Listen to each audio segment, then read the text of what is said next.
Merci, Monsieur le Président, à la fois de vos mots d'empathie, et je sais que c'est la pensée de tous les sénateurs ici présents et de tous les sénateurs en général de la représentation nationale des Français.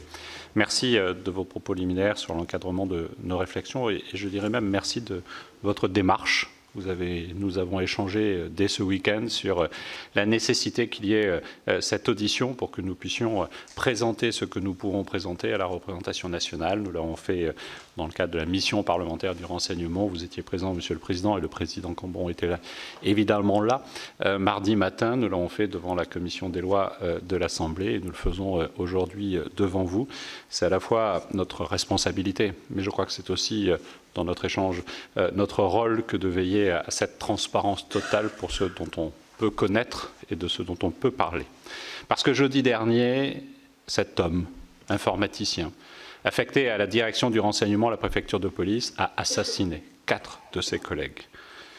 Une 5e personne, dont les jours ne sont plus en danger, heureusement, a été blessée gravement. Et donc, évidemment, c'est à eux que nous pensons, et je dirais c'est à eux que nous devons cet exercice à la fois de vérité, mais qui relève de la justice, mais à la fois d'obligation dans les réformes permanentes que nous devons construire sur ce sujet de la lutte contre le terrorisme. Et vous l'avez dit dès vos propos liminaires, il n'y a pas de dispositif efficace en 2013 qui pourrait ne pas être revu en 2015, ne pas être revu en 2017, ne pas être revu en 2019.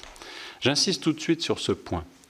La vérité de ce que nous allons analyser sur des failles ou des dysfonctionnements qui auraient pu se connaître en 2011, en 2013, en 2015, je ne parle pas spécialement de ce dossier, n'est pas la vérité d'aujourd'hui. Et ça nous appelle aussi à la modestie dans l'évaluation de cela, tout simplement parce que la vérité de ce moment-là, le risque de ce moment-là, n'était pas celui que nous connaissons aujourd'hui. Et de façon générale, il est toujours plus facile d'évaluer des faits quand on en connaît l'aboutissement qu'au moment de la gestion de ces faits. Et je dis cela parce que, comme vous l'avez indiqué, Monsieur le Président, il ne s'agit pas de chercher des responsables, encore moins des coupables. Seule la justice est dans cette responsabilité-là. Cette attaque est en soi une défaillance grave. Et nous devons l'examiner du coup avec le plus grand sérieux, comprendre ce qui s'est passé. Comprendre comment un homme a pu se radicaliser au sein même des services du renseignement sans que les bonnes décisions, les bonnes actions soient prises. Y a-t-il eu des signes avant-coureurs? Si oui, ont-ils été signalés? À quel niveau? L'ont-ils été de façon adaptée, idoine? Enfin, que faisons-nous maintenant et comment empêcher que cela se reproduise? En gros, c'est la synthèse des questions, Monsieur le Président, que vous avez posées. Nous aurons à cœur, avec Laurent Nunez, de répondre à ces questions dans la mesure où nous le pouvons, modestement aussi, à notre place et par rapport à ce que nous savons. Nous le devons évidemment à la Commission des lois au Sénat, nous le devons évidemment aussi aux familles des fonctionnaires qui ont été emportés, nous le devons à la préfecture de police elle-même, à notre service de renseignement, nous le devons aux Français qui aujourd'hui s'interrogent sur la sécurité qui doit être irréprochablement assurée. Je voudrais vous dire que dès la première minute du mandat, la lutte contre le terrorisme a été au cœur de nos priorités.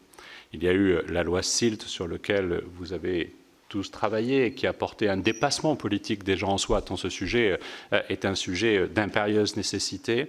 Il y a eu la décision du Président de la République de confier à la DGSI le chef de fila dans la lutte contre le terrorisme pour qu'il y ait non pas une main unique, mais un pilote unique et qu'il n'y ait aucun trou dans la raquette des différents services qui peuvent travailler. Il y a eu la création du service national des enquêtes administratives et de sécurité. Je pense que nous aurons l'occasion d'en parler.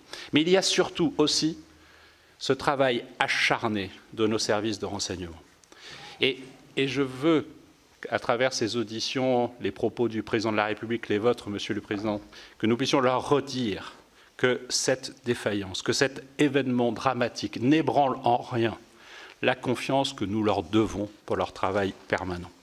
Ils œuvrent dans l'ombre. Ils œuvrent face à des enjeux majeurs dans lesquels seules les défaites sont visibles.